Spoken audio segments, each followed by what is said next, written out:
un pecador salvó.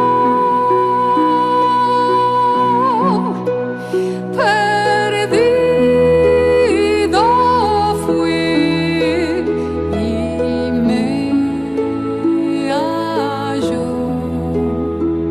Su amor me rescató.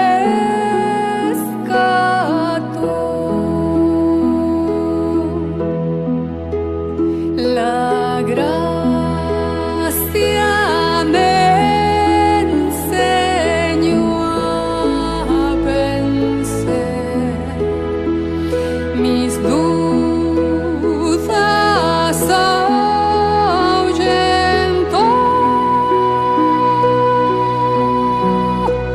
Su brazo siempre me libró. Jesús me guiará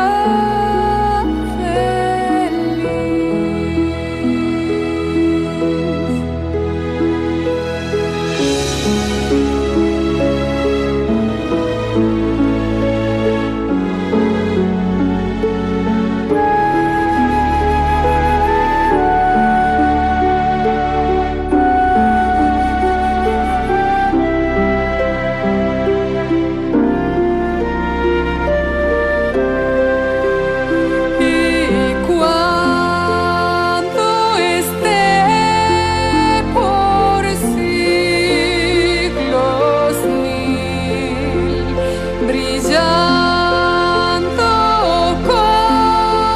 como el sol, yo cantaré por siempre allí la historia de su amor.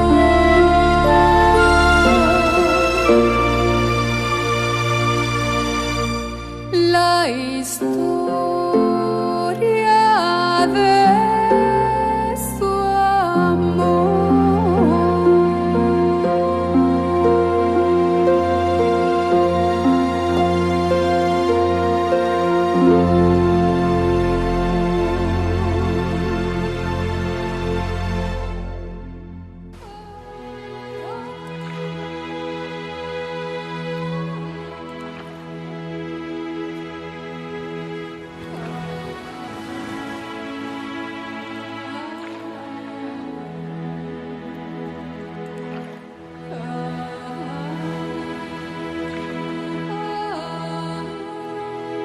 Feliz sábado, hermanos. Es una alegría estar con ustedes. Vamos a comenzar con el repaso de la escuela sabática. El título de esta semana es Ministrar como Jesús. El versículo de memoria lo encontramos en Mateo 9:36 y dice así: Al ver las multitudes, tuvo compasión de ellas, porque estaban desamparadas y dispersas como ovejas que no tienen pastor. Es un versículo muy bonito que nos recuerda la tarea de nuestro Señor por cada uno de nosotros, ¿sí? El servicio de pastorear, el trabajo de pastorear. Pero Jesús no solamente vino a pastorear, no solamente vino a cuidarnos, a tratar de cubrir todas nuestras necesidades. También vino Jesús a enseñarnos cómo debemos actuar, cómo debemos vivir. Y yo esta mañana quiero compartir una experiencia personal con todos ustedes. Cuando estaba en mi trabajo, una de las cosas que siempre quería era subir un escalón más. Y iba trabajando mucho para lograr eso, y eso me llevó a hacer muchos cursos. Y cada vez que terminaba un curso me hacían un test para ver cuál era mi perfil. Y mi perfil siempre era muy bueno porque salía como un gran líder, donde no importaba los métodos o las personas o los costos que había que sacrificar o utilizar con tal de llegar a las metas. La prioridad mía eran las metas, sin importar el costo que había que pagar. Eso era muy bueno para la empresa y yo estaba orgulloso porque cada vez que habían desafíos, habían problemas, siempre salía mi nombre para poder solucionarlos, para poder llegar a las metas que nos ponían.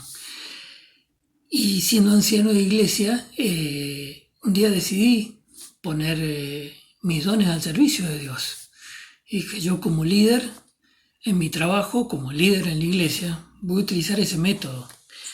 Y a pesar que muchas veces hubo gente que me dijo que no estaba de acuerdo con el sistema que yo aplicaba, siempre mi consuelo fue, la verdad que nunca se puede quedar bien con todos. Pero un año me ascienden y muy poca gente quiso trabajar conmigo en mi trabajo. Y me sentí bastante solo y lo consulté con mi jefe y me dijo, ¿sabes qué pasa, Ale? Que mientras más alto llegas, más solo te quedás también. Para mí fue durísimo porque me di cuenta que no estaba haciendo bien mi trabajo en la iglesia. Y oré mucho, estudié mucho y sufrí mucho también, porque es muy difícil cambiar. Lo mío era un cambio radical y es duro trabajar con el orgullo, es duro luchar contra el orgullo. Y pasaron varios años y seguía como anciano, pero sin saber si estaba haciendo bien mi trabajo. Y después de 3 años me mandan un curso a Buenos Aires y después del curso, como siempre, apareció el test. Y mi perfil había cambiado. Y si bien entendía lo que decía, lo consulté con el profesor y le comenté que a mí siempre me salía otro perfil que ahora había cambiado. Y me dijo, pero no te sientas mal porque no está mal el perfil, seguís siendo un buen líder. La gran diferencia que ahora preferís hacer un alto, demorar más la meta, pero esperar a todos y que todos lleguen a esa meta que te habían propuesto. Y eran las palabras que yo necesitaba, porque Dios había contestado mis oraciones. Y durante ese tiempo aprendí que el protagonista no tengo que ser yo, que el protagonista siempre es Jesús. Y también aprendí que cada vez que estoy enfrente de alguna persona, primero debo pedirle a Dios que me enseñe a amarlo.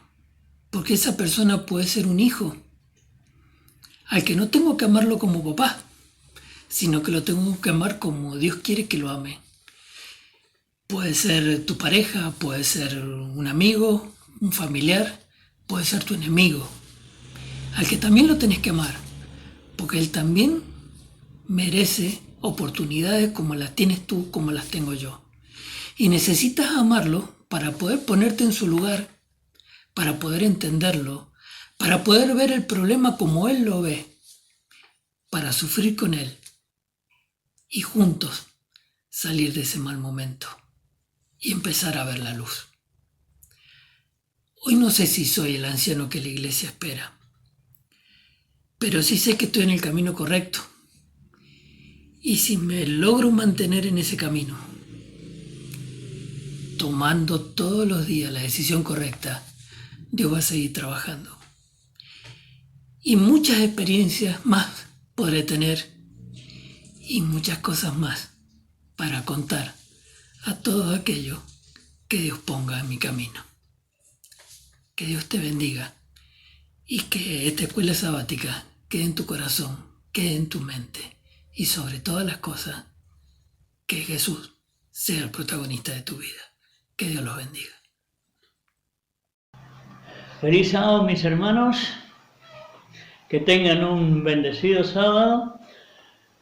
Bueno, en esta mañana a mí me tocó la parte del domingo donde habla de la actitud de Jesús hacia las personas. Y en el estudio de su palabra, vemos en Mateo 5, 13 y 14 que Jesús dice: vosotros sois la sal de la tierra, pero si la sal se pierde su sabor, ¿con qué será salada? No sirve más para nada, sino para ser echada afuera y hollada por los hombres. También nos dice: vosotros sois la luz del mundo. Una ciudad sentada sobre un monte que no se puede esconder. Imaginemos, hermanos, qué hermosas promesas del Señor Jesús. Que Él nos dice que nosotros somos la sal de la tierra. La sal de la tierra para sazonar a las personas, para que le sazonemos la vida, hermano. Porque hay personas que viven sin sal, no tienen una vida sabrosa ni abundante. El Señor nos ha puesto eso sobre nosotros. Y también nos dice que somos la luz del mundo. En realidad nos dice que nosotros tenemos que alumbrarle el camino por el cual donde pueden andar, para que puedan ser felices. Porque los caminos del mundo, la mayoría son todos torcidos, hermano. Entonces debemos ayudar a esas personas, hermano. Y en el estudio de la lección, esta parte es una parte tremenda, hermano, de la lección. ¿Cómo podemos nosotros hacer realidad de estas cosas, hermano? Primero, ir a Jesús y pedirle que nos dé esa sal y que nos dé esa luz, para que cuando nosotros la tengamos, podamos repartirla, hermano, esparcirla. Y eso se va a dar en la vida de cada uno, hermano. En mi vida de anciano en la iglesia, tengo mucho tiempo, administré a muchas personas. Hace tiempo en la iglesia hacíamos una campaña de sacar encuestas y para poder dejar la Biblia en un barrio de Las Heras. Y llegamos a una casa y una señora se interesó por estudiar la Biblia. Y entonces empezamos a estudiar y a los poquitos días venía Semana Santa.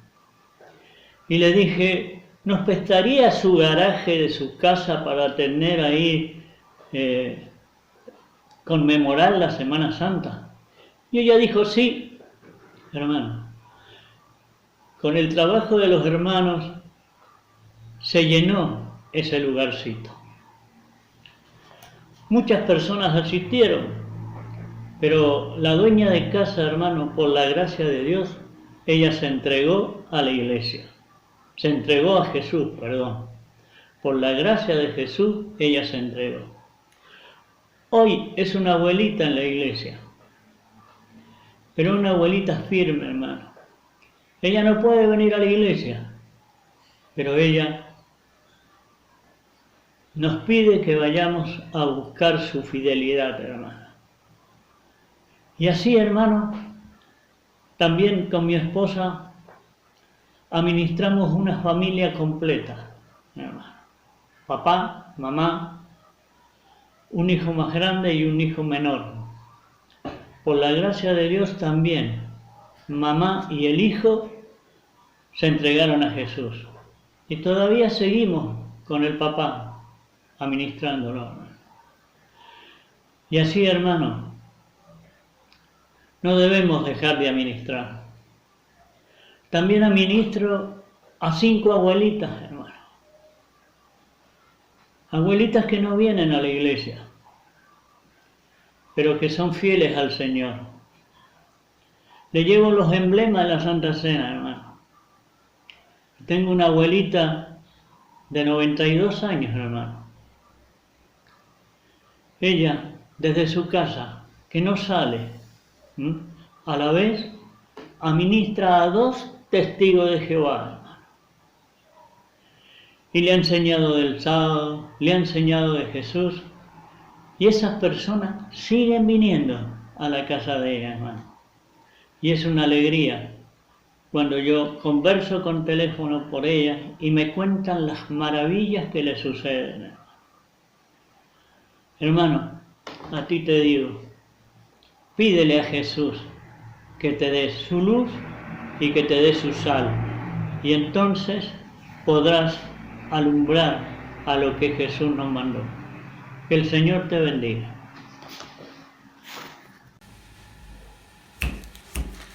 Buen día, hermanos, feliz sábado.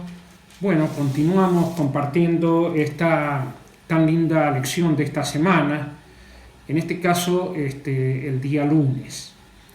Es muy importante lo que aquí se estudia, cómo Jesús siempre trató de rescatar lo mejor que había en el ser humano.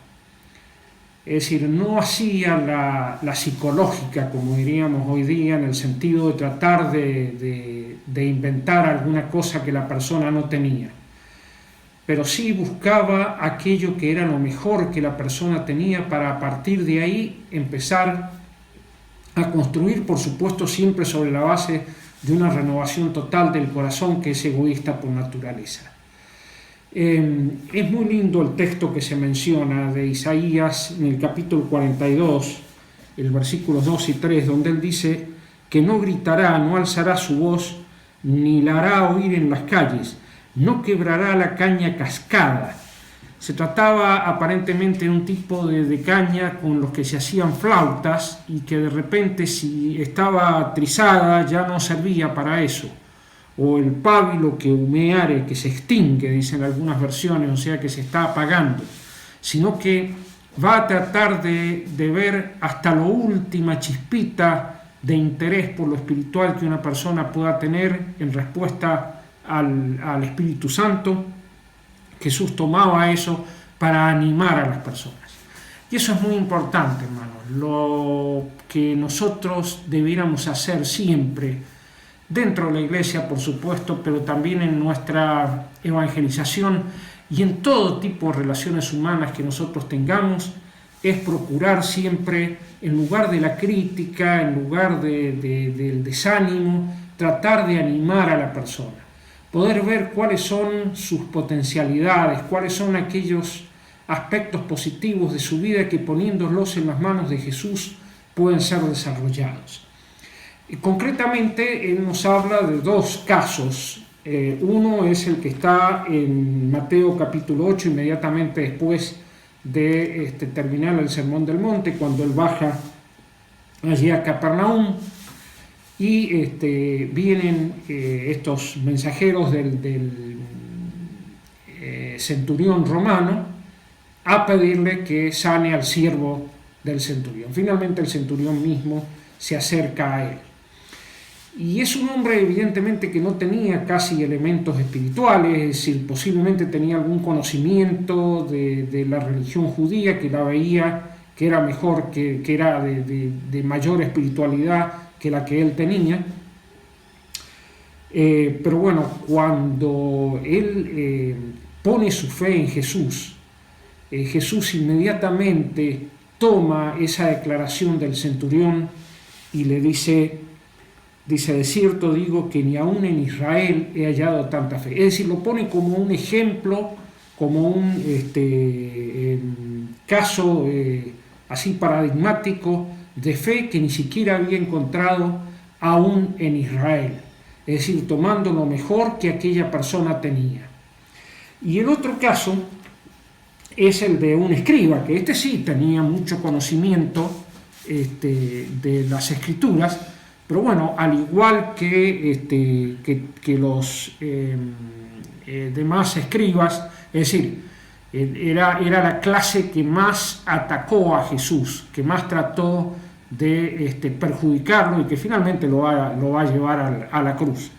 Pero este hombre era de corazón sincero y viene con la pregunta a Jesús, inducido por sus pares, digamos, viene con la pregunta a Jesús de cuál es el principal mandamiento de la ley. Y frente a la respuesta de Jesús, él lo considera y le dice, bien maestro, verdad has dicho, bueno, y todo lo que nos sigue diciendo allí en Marcos 28 hasta el 34. Y entonces Jesús, cuando ve que ha respondido sabiamente, le dice, no estás lejos del reino de Dios. Es decir, toma esto que el escriba ha reconocido, que el escriba ha dicho, para alimentar, para aumentar la fe de este hombre, la confianza que este hombre empezaba a desarrollar, o al menos el reconocimiento que tenía de Cristo como un maestro conforme a las Escrituras realmente. Y a mí me gustaría agregar otro caso que hay muy interesante, que está en San Juan capítulo 4, cuando Jesús habla con la samaritana, una mujer que evidentemente, estaría en el otro extremo de la escala social, económica, cultural del escriba.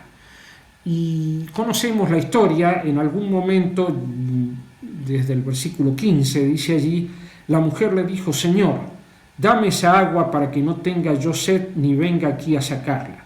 Y Jesús le dijo, ve, llama a tu marido y ven acá. Respondiendo la mujer dijo, no tengo marido. Y fíjense qué interesante lo que Jesús dice. Bien has dicho, no tengo marido, porque 5 maridos has tenido y el que ahora tienes no es tu marido. Esto has dicho con verdad. Es decir, lo mínimo que podía encontrar en esta mujer, ese reconocimiento, esa verdad que había dicho que no tenía marido, Jesús la toma inmediatamente para tratar de empezar a fundar la fe de esta mujer a partir de esa declaración, a partir de ese punto que el Espíritu Santo había tocado en el corazón de la mujer y que mantenía de alguna manera una unión con Dios. Hermanos, hagamos siempre esto. He tenido la oportunidad de ver, sobre todo en el colegio, donde pudimos pasar como profesor allí durante unos cuantos años, y ver la reacción de muchos jóvenes, de muchos chicos que en algún momento tal vez estaban desanimados por diferentes circunstancias internas de sus familias o con sus compañeros o porque no le iba bien en las materias, en fin, diferentes circunstancias. Y ver cómo en la medida en que la persona es animada, inmediatamente hasta su rostro refleja una actitud diferente. Seamos, hermanos, por la gracia de Dios, por la obra del Espíritu de Dios en nuestros corazones, reflejemos a Jesús también en este aspecto. Seamos siempre animadores de las personas, veamos lo mejor que tienen cada una de ellas. Que el Señor nos guíe en este cometido. Feliz sábado, hermanos, ¿cómo están? Es un gusto saludarles por este medio y nuevamente en esta semana nos encontramos para realizar un repaso de la escuela sabática de un trimestre que podemos remarcar y resaltar que es un trimestre en el cual esta lección de escuela sabática nos conduce y nos anima a ver cómo hacer amigos para Dios, una misión aquí en la tierra, de hacer amigos para Dios. Realmente esta lección es una guía práctica de cómo entablar una amistad, cómo llevar adelante a alguien que está necesitando y nosotros cómo poder ser herramientas útiles. Y en esta semana en particular, qué lindo es poder estudiar cómo ministrar, ¿sí?, este don o lo que sabemos para Dios, ¿no? El título de la escuela sabática de esta semana es Ministrar como Jesús. ¿Qué ejemplo que tenemos? Ministrar como Jesús.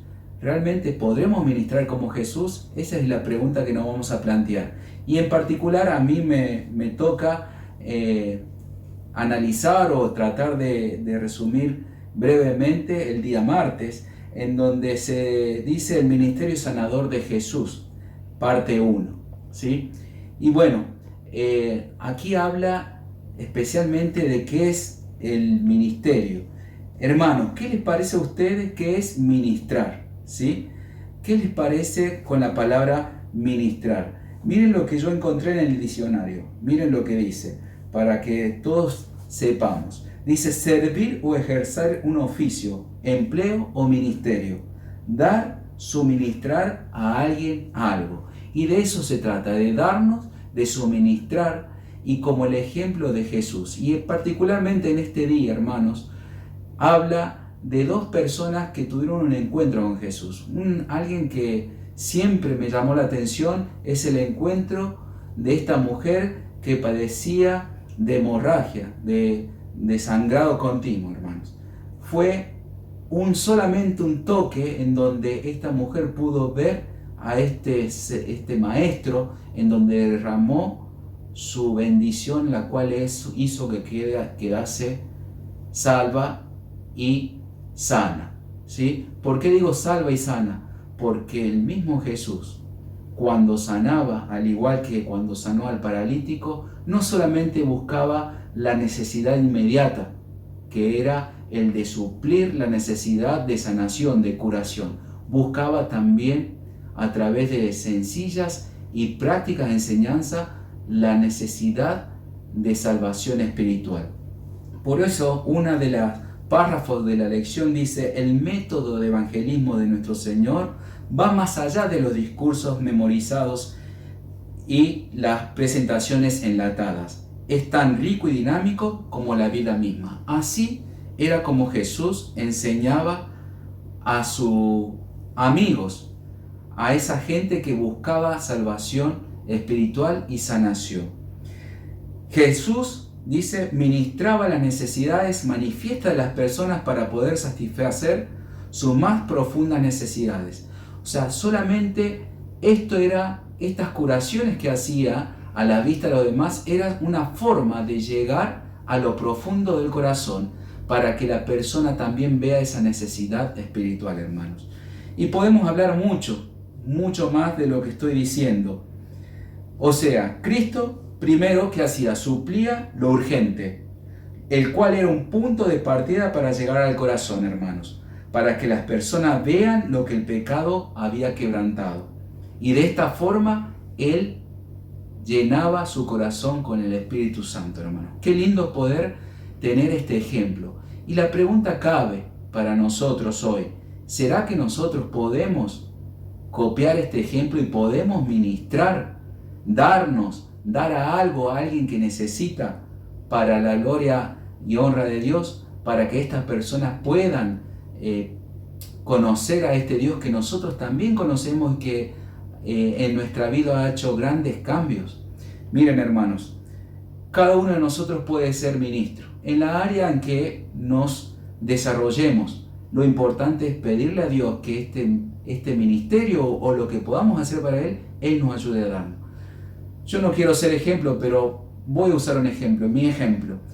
Yo por ahí lo que pienso es lo siguiente: yo estoy de maestro de escuela sabática de adolescentes, en el trabajo en el Ministerio de Niños y Adolescentes hace mucho tiempo. Y no quiero ser ejemplo, hermanos, y no me malinterpreten. Simplemente digo que lo poquito que hagamos para Dios muchas veces es en demasía.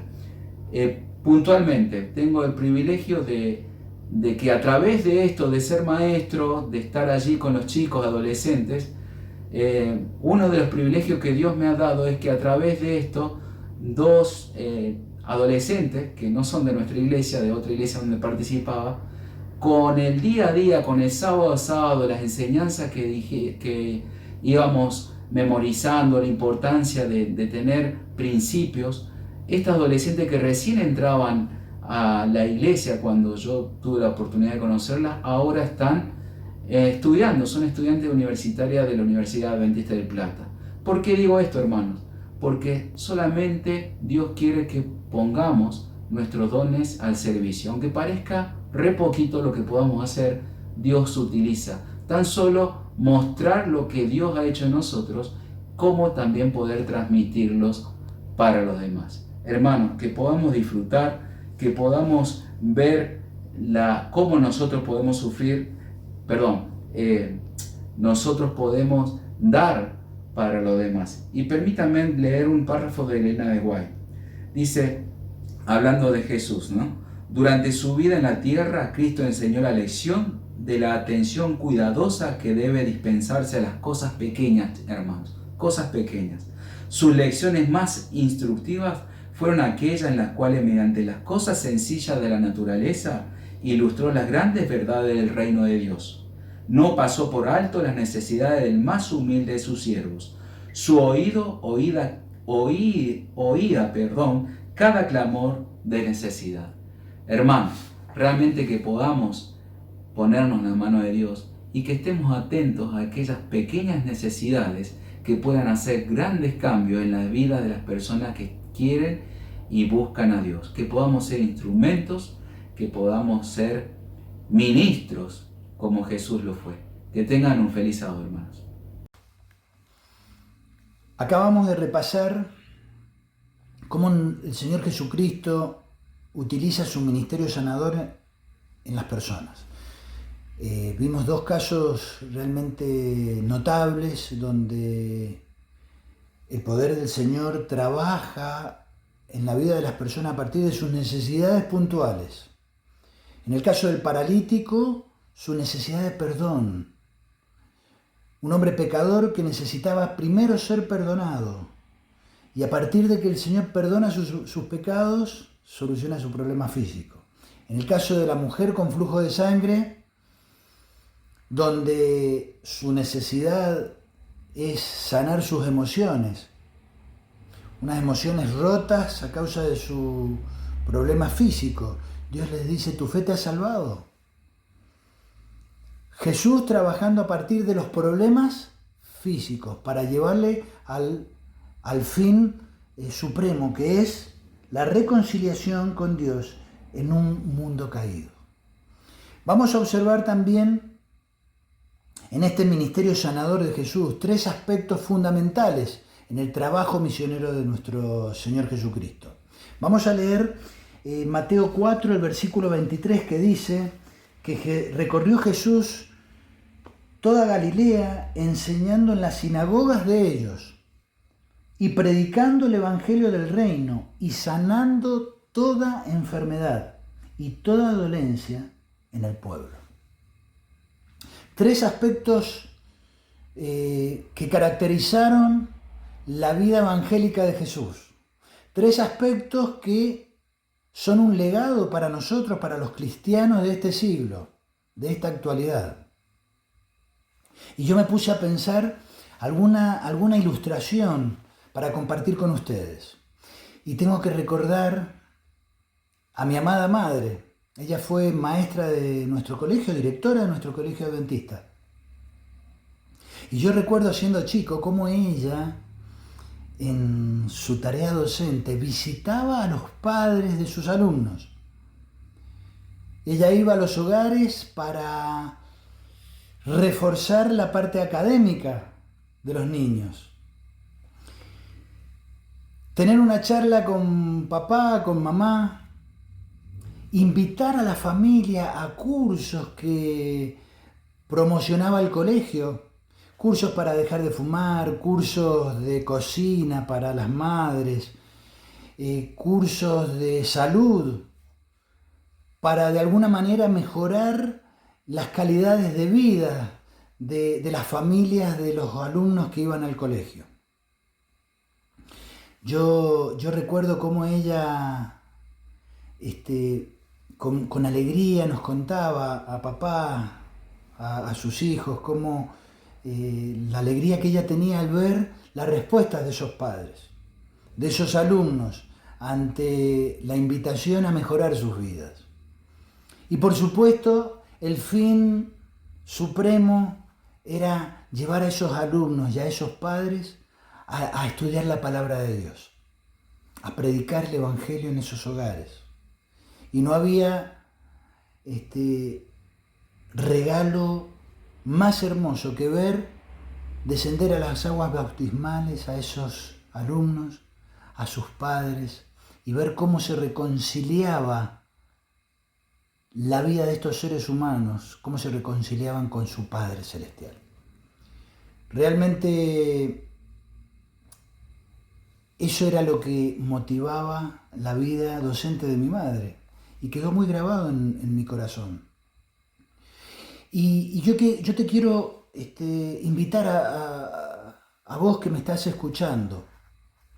Acá al final hay unas preguntas en el día miércoles y quiero resaltar la última que dice: ¿de qué maneras prácticas podemos guiar a las personas a las verdades espirituales cuando ministramos a sus necesidades físicas y emocionales? Yo quiero que pienses un instante en ese compañero de trabajo, en esa vecina o en ese vecino que están cerquita de tu casa, que te detengas un poquito a pensar en familiares, en algún primo, en alguna tía, en algún abuelo,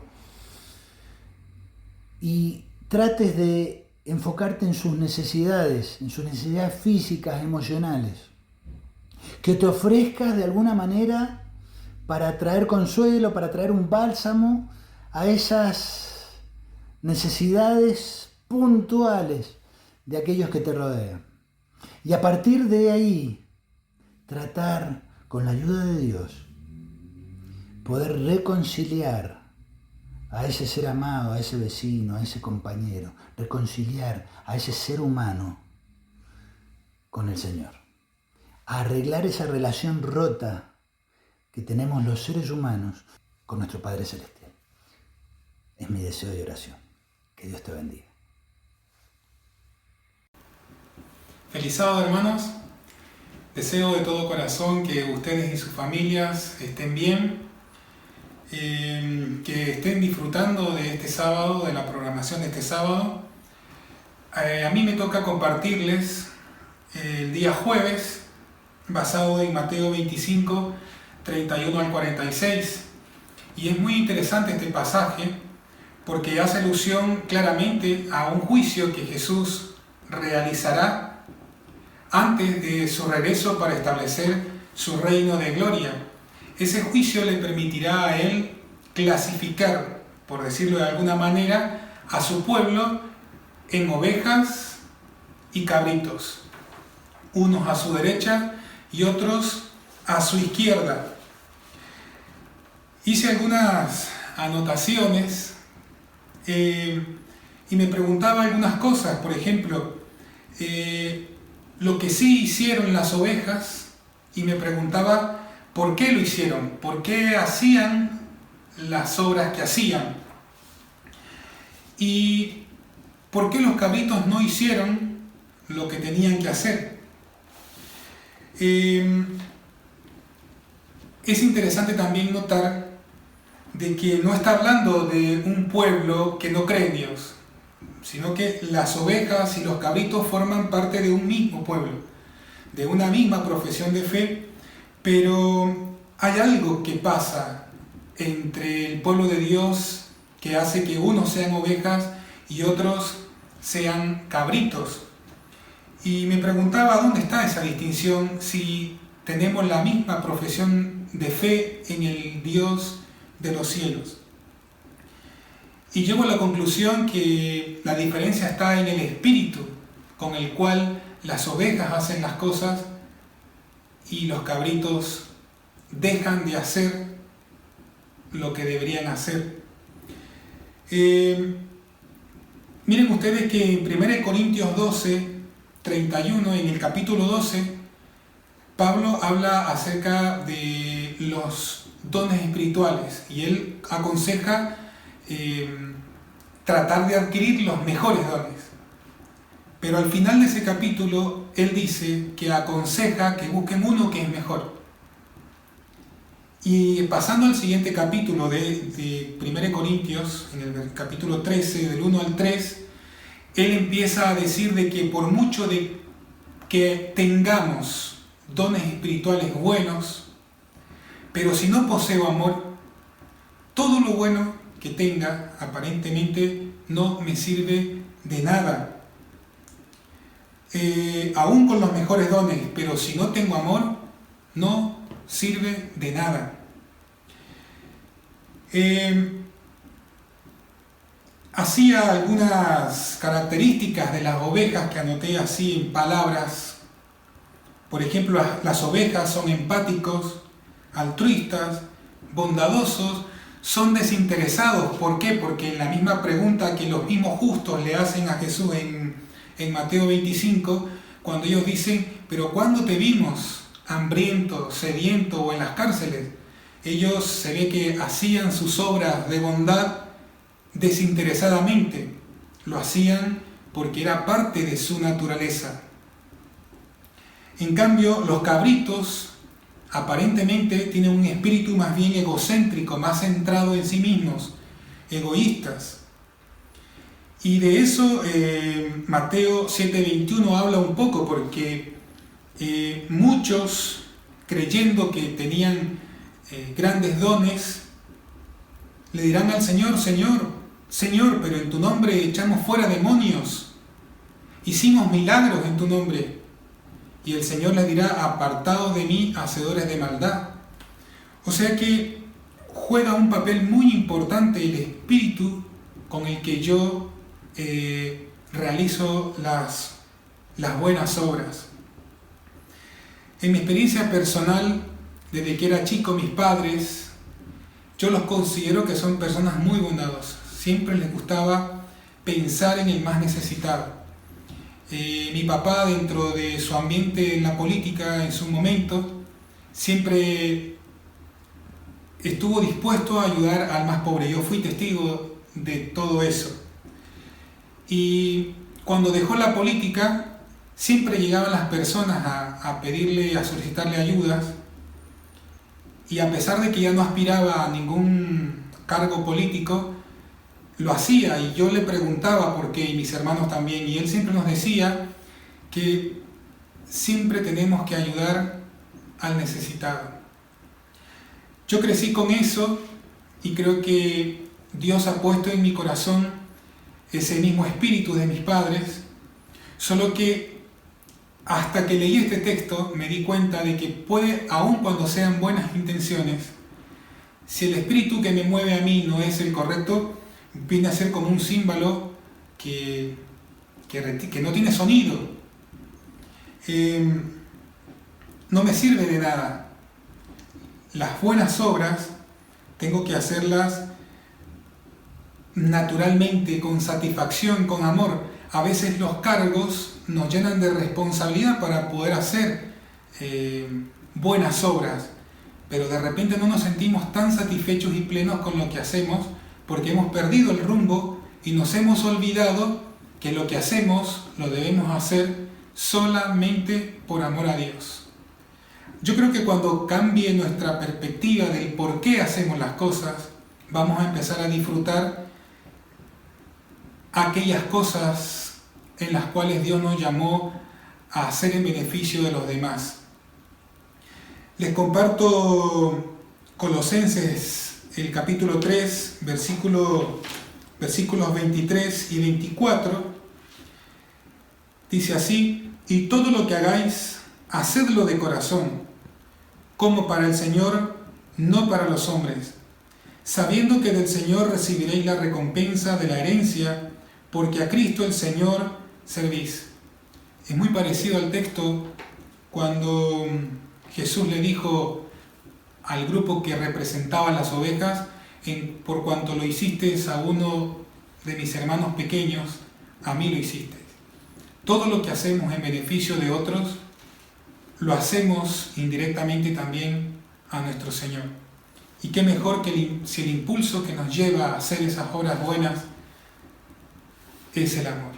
Así que, hermanos, les deseo un feliz sábado. Creo que este es un lindo pasaje, el de Mateo 25, para seguir profundizando y extraer lecciones enriquecedoras para nuestra vida. Que pasen un feliz sábado.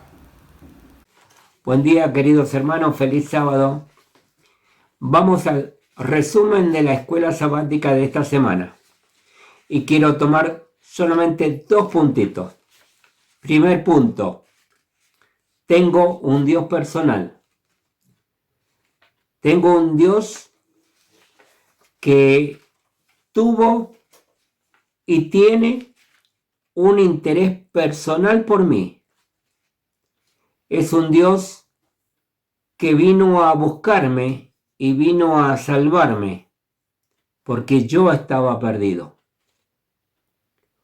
Un Dios que me enseña, un Dios que me predica, un Dios que cura mis heridas, un Dios que desea satisfacer mis necesidades, desde las más superficiales hasta las más profundas. Un Dios que no dudó en morir por mí. Un Dios que fue azotado por mí a causa de mis pecados. A causa de mis pecados, hoy intercede por mí. Este es el primer punto. El segundo punto. En Colosenses se nos habla acerca de redimir el tiempo. ¿Qué es redimir el tiempo? ¿De qué manera puedo yo redimir el tiempo? Si no es haciendo la voluntad del Padre. La única manera que yo puedo redimir el tiempo es haciendo el bien. Buscando al necesitado. No conformándome con no hacer el mal. Porque redimir el tiempo me urge. Y tengo que hacer el bien para poder ser parte de este engranaje único que es el plan de salvación. No puedo redimirlo de otra manera. Deseo de toda la gente dice lo siguiente: qué privilegio de vivir una vida consagrada diariamente al Padre, así como lo hizo Cristo, y de ser guiados en el cumplimiento de la parte que nos ha asignado en su gran plan. Qué privilegio, hermanos, que tenemos. Ser parte, llevar una vida consagrada y ser parte de ese plan.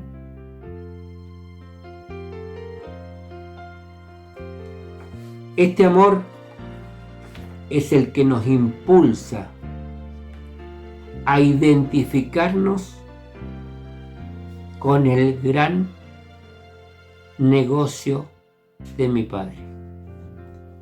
Todos debemos estar identificados con los negocios de nuestro Padre. Todos debemos ser parte de este fabuloso plan de salvación. Que Dios nos bendiga y en la comprensión del amor de Dios y de su plan seamos nosotros aquellos testigos fieles que den el último grito en el último momento, informando, avisando, gritando que Dios viene pronto. Que Dios los bendiga.